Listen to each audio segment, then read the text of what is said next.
جب ہم لوگ کہتے ہیں نا ڈھول نہ بجاؤ ماہ محرم پہ، تو ہمیں یزیدی ہونے کا لوگ تانا دیتے ہیں، اے یہ یزیدی لوگ ہیں یزیدی. ہم کہتے ہیں کیوں یزیدی ہو گئے ہم؟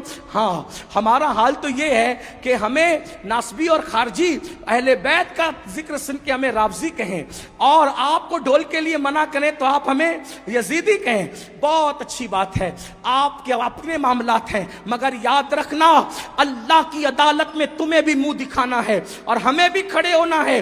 ہم حق بات کہہ جائیں گے. کیوں ڈھول بجاتے ہو محرم میں؟ کیوں ڈھول پیٹتے ہو محرم میں؟ کیوں چڑھاوے چڑھاتے ہو بتوں کی طرح معاملات کر کے؟ تو آپ کہیں گے محبت ہے محبت. ہم نے کہا کیوں محبت ہے؟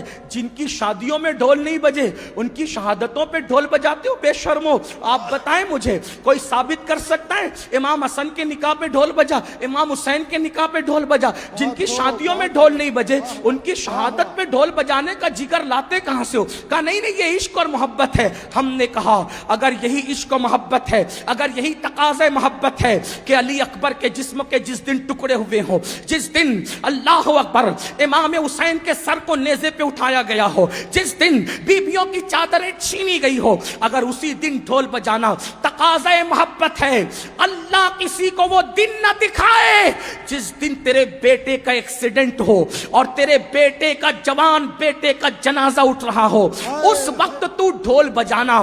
پھر سمجھیں گے کہ تقاضۂ محبت کسے کہتے ہیں.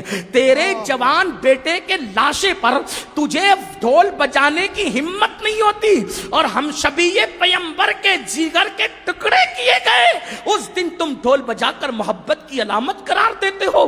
شرم نہیں آتی؟ ذرا سوچو تو صحیح. سنیو بدعقیدگی کے راستے ہم نے استوار کرنے کی کوشش کی ہے. امام احمد رضا کی شان یہ ہے انہوں نے اہل سنت کو بھی اصلاحی نظریہ پیش فرمایا اور بدعقیدوں کو بھی لگام عطا کی.